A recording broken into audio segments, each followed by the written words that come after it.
last Congress, my friends and I, we have a group called the Freedom Caucus, because after all, that's why we're there, for freedom, for your liberty.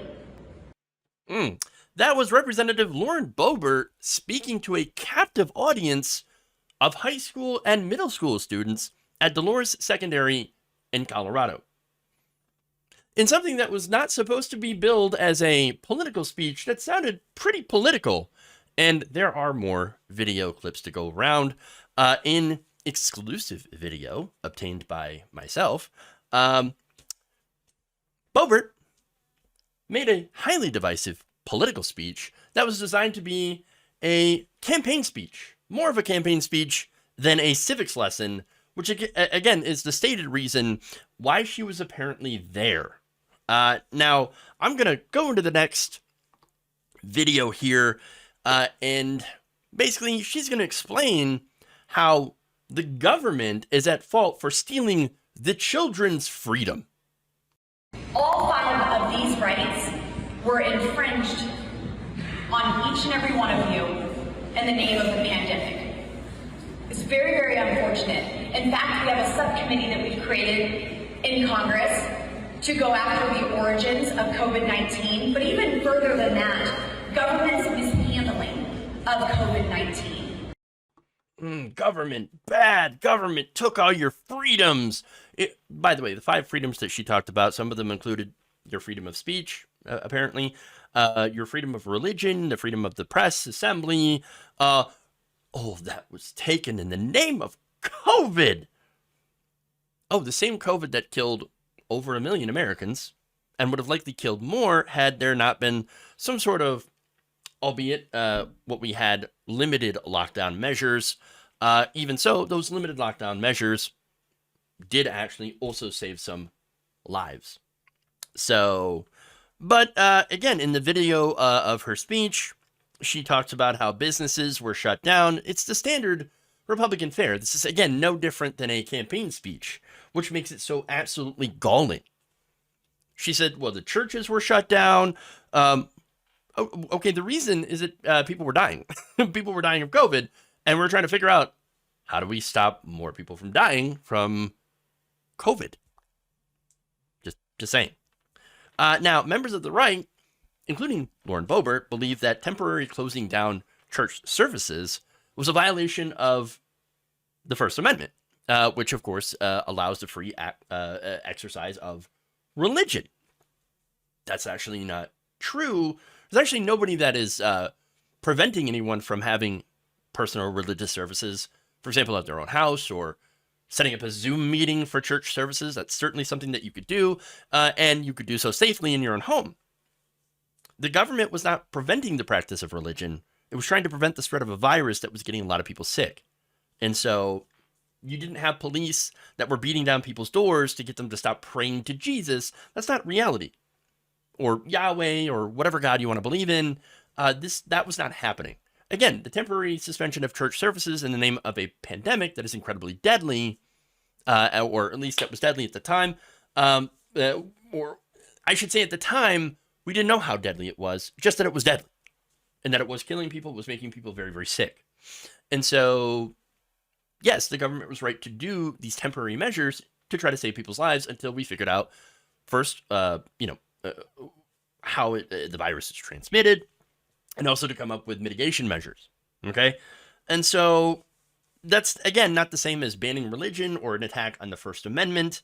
As far as assembly, of course, the freedom to assemble, there are plenty of instances where the government has regulated the assembly of people, and yet I find it pretty hypocritical when the same people on the right who pass bills that allow people to run over peaceful protesters, they're the same ones that think the government is crushing their rights to peacefully assemble by saying, hey, please, we will pay you literally to stay home until we figure out how to fight the virus so that you don't die and also don't spread this virus even further. So, but that's not the worst one that I'm going to show you today. No.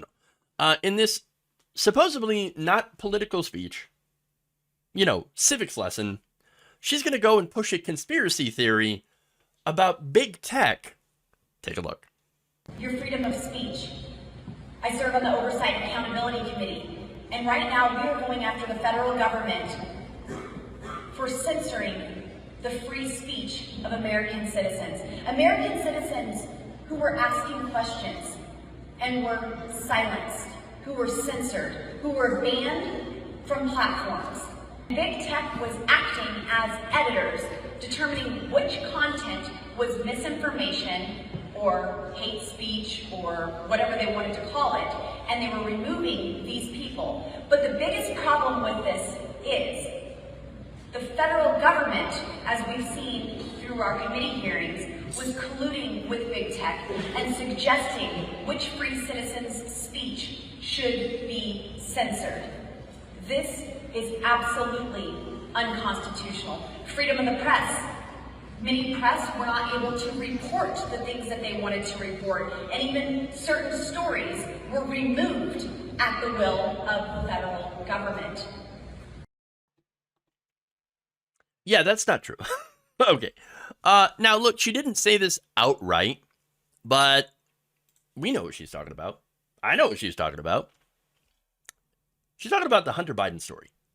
She literally brings in the Hunter Biden story during a discussion that's supposed to be about civics in a school, a public school filled with high school and middle school kids. Now, she didn't say Hunter Biden story. She said, wow, there are certain stories, that were suppressed by Big Tech at the order of government that is crushing and killing your free speech and all of your rights. How is this not a political speech? No, it's totally a political speech. 100%. Now, look, the Hunter Biden story, by the way, was removed from Twitter, but not at the order of the government, but because the former owners of Twitter, before it became the property of Elon Musk, thought it could be Russian disinformation. The FBI had put out a general notice to everybody, hey, watch out for Russian disinformation during the election.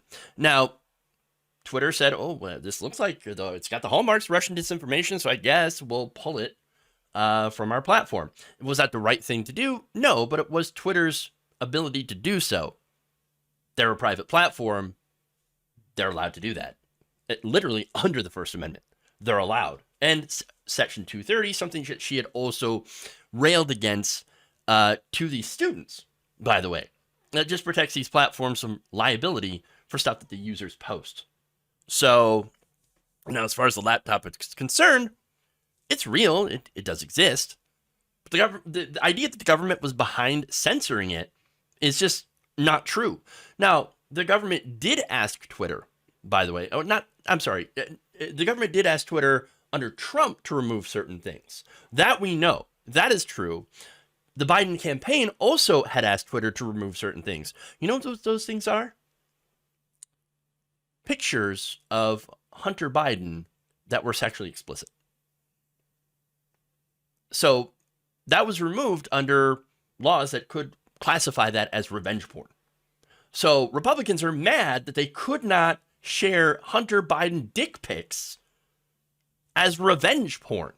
And she's bringing that up indirectly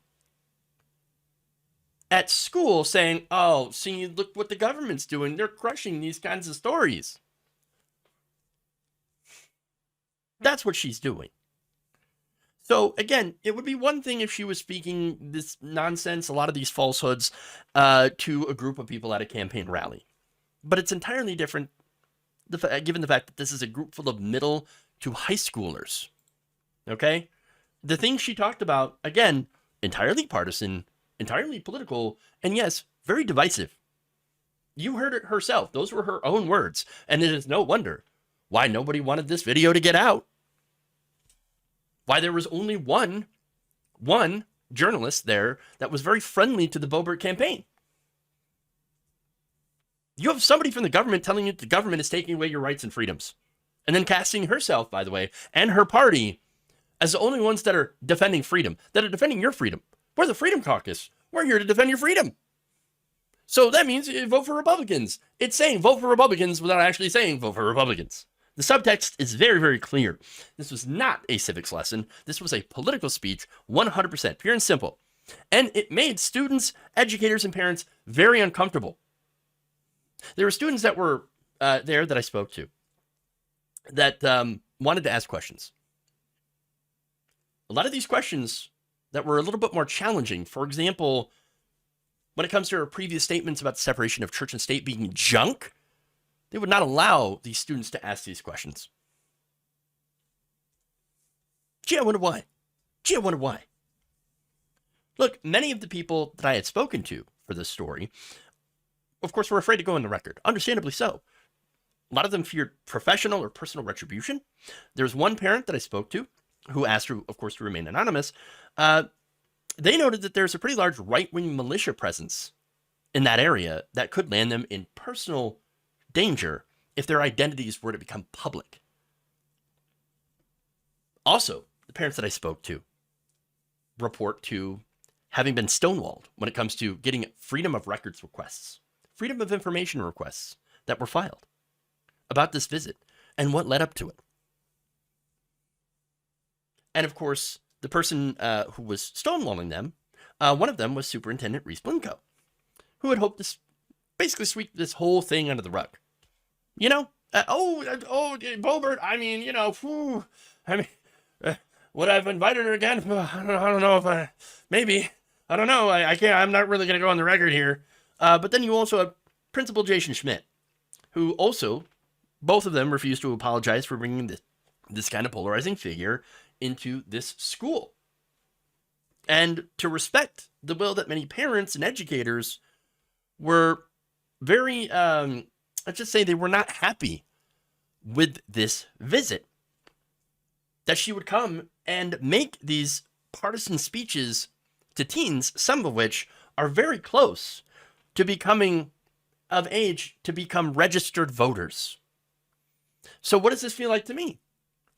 Pure indoctrination on the part of the Boebert team. And with a little bit of help, apparently, from the super and the principal. Boebert's team, I also found out, has been attempting to visit other school districts in the area to give what I would assume to be similar speeches. Boebert's team had offered to visit the Montezuma-Cortez School District in January, according to Superintendent Tom Burris. Burris said, quote, "She wanted to explain how the government works and how all that came out." Well, I mean, you just saw some of the video there that I showed you. She certainly was not talking about how government works. She was talking about how government takes your freedom. Not exactly a day-to-day, this is how bills are debated. This is what we do. This is what we're talking about. This is how we do things here in Congress. It goes to committee. Now, look, she did go into some of the other stuff about how apparently she hates certain kinds of votes. She also seems to, hate that there's not enough time, she says, for people to read bills. Okay, that's fair criticism. I'm not saying everything she brings up is totally bad or off base. But at the same time, what she does, or what she had done, is basically go into criticizing government and casting herself and Republicans as the party that actually cares about freedom. Now, getting back to Burris in the Montezuma-Cortez School District, Burris respectfully declined her offer to have her come speak, saying, look, we really don't have time to take away from students' learning, but hey, why don't you come in for a tour? I mean, we'd be more than happy to come and, have you show you around, all that stuff. Well, what happened? Her staffers decided, no, not interested. Why? Why would she not be interested in going in and looking at it and just taking a tour? I mean, does she have to be the center of attention? Perhaps, or maybe it's something else. I think, in my view, she wanted access to the students, especially people that would be first-time voters. As the Denver Post reported, Dolores Montezuma County is split in support for Boebert. During her 2022 race against Democratic challenger Adam Frisch, the county voted 57% in Boebert's favor and 43% for Frisch. Overall, Boebert squeaked by in that election, won by just a couple hundred votes. Now, where better for Boebert apparently to target than first-time voters? People that she might consider to be more impressionable politically, perhaps politically naive. I'm not saying that. I'm just saying that that's where the thought process goes. Where better to get them from voters that she is convinced or made convinced that the government hates your freedom. And that she, along with her friends in the Freedom Caucus, are the only people that will protect your freedoms against big government. Like I said before, when it comes to the charge that Republicans make with the left all the time, when it comes to, indoctrination of students. No, as usual, it seems to be projection. Every accusation is secretly a confession.